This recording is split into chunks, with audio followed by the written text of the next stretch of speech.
ఈ వీడియోలో మనం 8th class Hindi 10th lesson Madhuravani ఈ పాఠానికి సంబంధించి ఎక్సర్సైజ్ పార్ట్ సునియే బోలియే పఢియే లిఖియే ఈ టాపిక్స్ చదువుకుందాము. ఇక్కడ పాఠంలోని అన్ని ప్రశ్నలను ఒకే చోట రాయడం జరిగింది. అవి చదువుకుందాము. ఫస్ట్ క్వశ్చన్, అభిమాన్ కిస్కో జన్మ దేతా హై? స్వార్థము దేనికి జన్మనిస్తుంది? అభిమాన్ పాపకో జన్మ దేతా హై. స్వార్థము పాపానికి జన్మనిస్తుంది. సెకండ్ క్వశ్చన్, మనుష్యకో కైసే రహనా చాహియే? మనిషి ఎలా ఉండాలి? మనుష్యకో సబ్ లోగోं के साथ मिलजुल कर జీవన్ బితానా చాహియే. మనిషి అందరితోటి కలిసి మెలిసి జీవితాన్ని జీవించాలి. థర్డ్ క్వశ్చన్ చూడండి, పరోపకారి కో ధన్య క్యోం కహా గయా హై?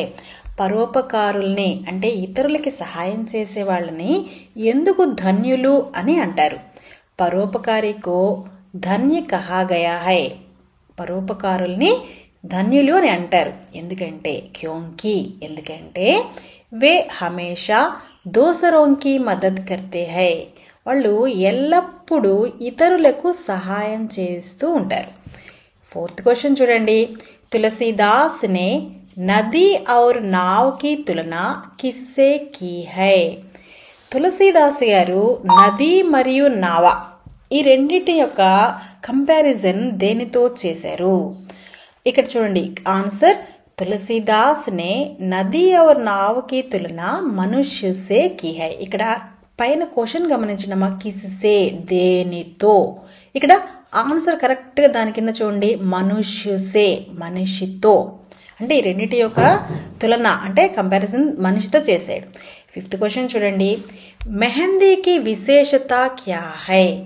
గోరింటాకు యొక్క విశేషత ఏంటి? మెహందీకి విశేషత హై కి దాని యొక్క విశేషత ఏంటంటే మెహందీ బాంటనే వాళ్ళి ఉంగలి పర్ఫీ. అంటే బాంటనా అంటే పెట్టేవాళ్ళు, గోరింటాకు పెట్టేవాళ్ళ యొక్క వేళ్ళకి కూడా అపనీ మెహందీ కా రంగ్ ఆ గోరింటాకు యొక్క రంగు లగా దేతి హై అవుతుంది. అంటే గోరింటాకు ఎవరైతే పెడతారో పెట్టే వాళ్ళకి కూడా అంటే పెట్టించుకునే వాళ్ళకే రంగు కాకుండా పెట్టే వాళ్ళకి కూడా రంగు అవుతుంది. అది దాని యొక్క విశేషత. సిక్స్త్ క్వశ్చన్ చూడండి, పరోపకారి కా లక్షణ్ క్యా హోతే హై? పరోపకారుల యొక్క గుణగణాలు ఎలా ఉంటాయి అంటే వాళ్ళ యొక్క లక్షణాలు ఎలా ఉంటాయి? పరోపకారి హమేషా దూసరోంకి మదద్ కర్తే హై. పరోపకారులు ఎప్పుడూ కూడా ఇతరులకి సహాయం చేస్తూ ఉంటారు. దూసరోంకి మదద్ కర్నే మే హీ అప్నే కో ధన్య సమజ్తే హై. ఇతరులకి సహాయం చేయటంలోనే వాళ్ళని వాళ్ళు ధన్యులుగా అనుకుంటారు. సెవెంత్ క్వశ్చన్ చూడండి, హమే క్యోం హస్ మిల్కర్ రహనా చాహియే? అంటే మనము ఎప్పుడూ కూడా నవ్వుతూ అందరితో కలిసిమెలిసి ఎందుకు ఉండాలి? దునియా మే తరహ తరహకే లోగ్ రహతే హై. అంటే ప్రపంచంలో రకరకాల మనుషులు ఉంటారు. జైసే ఏ విధంగా అంటే నావ్కి సహాయతాసే నది పార్కి జాతి హై. ఏ విధంగా అయితే ఇక్కడ నావ్కి సహాయతాసే అంటే పడవ యొక్క సహాయంతో మనం ఏ విధంగా అయితే నదిని దాటుతామో వైసే హీ అదే విధంగా మనిషికి भी सब लोगों के साथ मिलजुल कर जीवन बिताना चाहिए. మనిషి కూడా అందరితో కలిసి మెలిసి జీవితాన్ని జీవించాల్సిందే అంటే జీవించాలి. నెక్స్ట్ ఎయిత్ క్వశ్చన్ చూడండి అమ్మా, రహీం కే అనుసార్ రూఠే సుజన్ కో క్యో మనానా చాహియే? రహీంను అనుసరించి కోపంగా ఉన్న ఒక మంచి వ్యక్తిని మనము అలా ఎందుకు క్షమించాలి? అంటే ఆయన కోపం ఉన్నప్పటికీ కూడా కోపం ఉన్నటువంటి మంచి వ్యక్తుల్ని కూడా మనం ఎందుకు పరిగణనలోకి తీసుకోవాలి అని అడుగుతున్నారు. రహీం कहते हैं कि जिस प्रकार मोतियों की माला टूट जाने पर उन मोतियों को फिर से माला में पिरो लेते हैं. మరి ముత్యాలు చాలా ఖరీదైనవి, అవి తెగిపోయినాయి కదా అని విసిరి పడేయం కదా, మళ్ళీ తీసుకొచ్చి వాటిని మాలలాగా అంటే దండలాగా తయారు చేస్తాం. ఉసీ ప్రకార్ సజ్జన్ లోక్ బార్ బార్ నారాజ్ హోనే పర్ భీ మంచి వ్యక్తులకి పదే పదే కోపం వచ్చినప్పటికీ కూడా ఉన్హే మనాలేనా చాహే వాళ్ళని ఆ కోపాన్ని మనం పట్టించుకోకూడదు. నైన్త్ క్వశ్చన్ చూడండి అమ్మా, जीवन भर हमें दया की भावना नहीं छोड़नी चाहिए क्यों? జీవితం మొత్తము మనము దయ అనే భావనను ఆ స్వభావాన్ని మనం ఎందుకు వదిలిపెట్టకూడదు అంటే ఎప్పుడు మనలో దయ అనేది ఎందుకు ఉండాలి అని అర్థం. ఆన్సర్ చూడండి. తులసీదాస్ కహతే హై కి ఆయన ఏమంటున్నాడండి తులసీదాస్ గారు దయా కి భావన సే ధర్మ ఉత్పన్న హోతా హై. దయ అనే భావంతో ధర్మం ఉత్పన్నమవుతుంది. అభిమాన్తో కేవల్ పాప్ కో హీ జన్మ దేతా హై. స్వార్థము కేవలము పాపానికి మాత్రమే జన్మనిస్తుంది. మనుష్య కే శరీర్ మే జబ్ తక్ ప్రాణ్ హై తబ్ తక్ ఉసే దయా కి భావన నహీ చోడనీ చాహియే.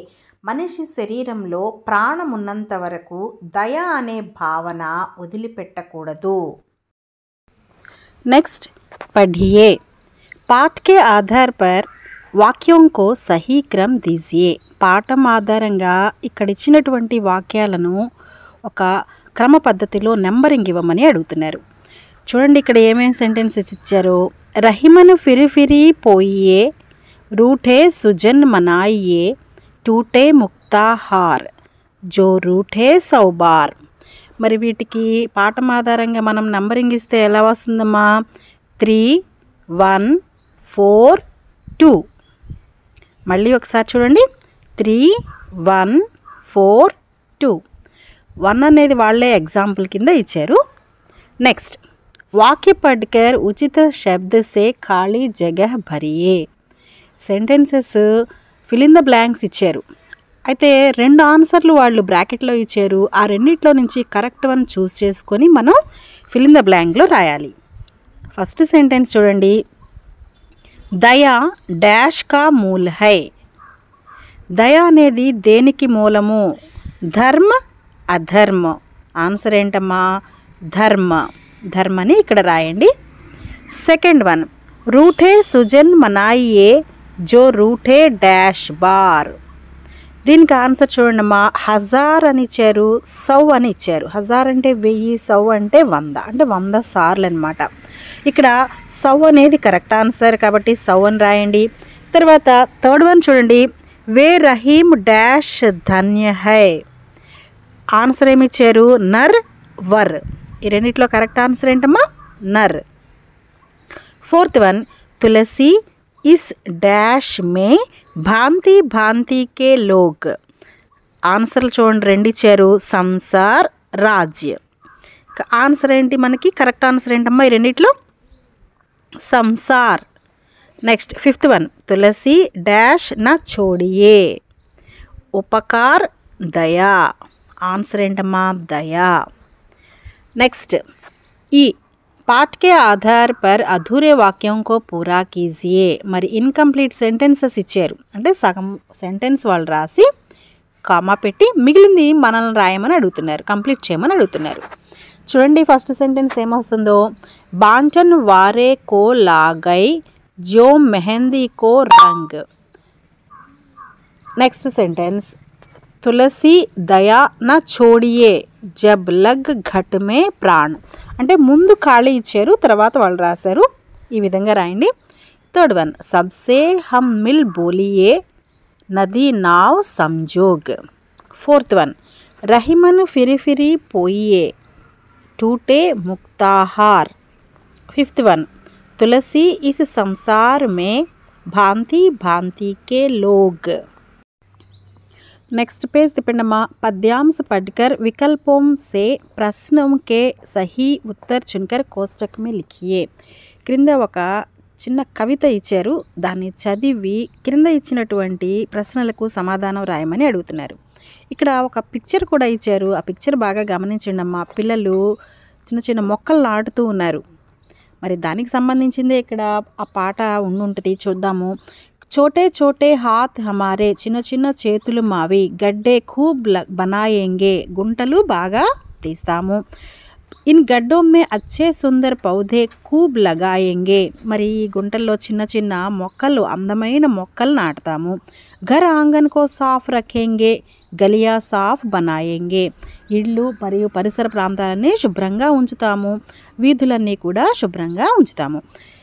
క్వశ్చన్ చూడండి, హాత్ కైసే హై, చేతులు ఎలా ఉన్నాయి, ఎలా ఉన్నాయి. ఫస్ట్ లైన్లో చూడండి, చోటే చోటే హాత్ హమారే, అదే ఆన్సర్. చోటే చోటే అనేదే ఇక్కడ ఆన్సర్. మరి వీళ్ళు ఏబిసిడి 4 ఆప్షన్స్ ఇచ్చారు చూడండమ్మా. కాబట్టి ఫస్ట్ ఆప్షన్ కదా కరెక్ట్ వన్, చోటే చోటే. కాబట్టి అక్కడ ఏ రాస్తే సరిపోతుంది. సెకండ్ వన్, గడ్డో మే క్యా లగానా హై, ఆ గుంటల్లో ఏమి పెట్టాలి. ఇక్కడ పేడ్, పౌధే, లకడి, డాలి, చెట్టు, మొక్క. లకడి అంటే చెక్క, డాలి అంటే కొమ్మ. కరెక్ట్ ఆన్సర్ ఏంటమ్మా, పౌధే. కాబట్టి బి అనేది కరెక్ట్ ఆన్సర్. బి అని పెట్టండి బ్రాకెట్లో. థర్డ్ వన్, కిన్హే సాఫ్ రఖనా హై, దేనిని శుభ్రంగా ఉంచాలి. ఇక్కడ చూడండి ఆప్షన్స్ ఏమి ఇచ్చారు. అడోస్ పడోస్కో, మైదాన్కో, ఘర్ ఆంగన్కో, పాఠశాలకు. మనకి ఈ లాస్ట్లో ఆ పద్యంలో కనపడుతుంది చూడండి, ఘర్ ఆంగన్కో సాఫ్ రఖేంగే, ఇల్లు పరిసర ప్రాంతాలు అంటే ఇల్లు ఇంటి ముందు మొత్తం శుభ్రంగా ఉంచుకుంటామని చెప్తున్నారు. కాబట్టి ఆన్సర్ సి, ఘర్ ఆంగన్ కో. ఫోర్త్ వన్, గలియోం కో కైసా బనానా హై, మరి వీధుల్ని ఎలా ఉంచాలి. ఇక్కడ ఆన్సర్ చూడండి ఏమిచ్చారు, గందా, సుందర్, అచ్చా, సాఫ్.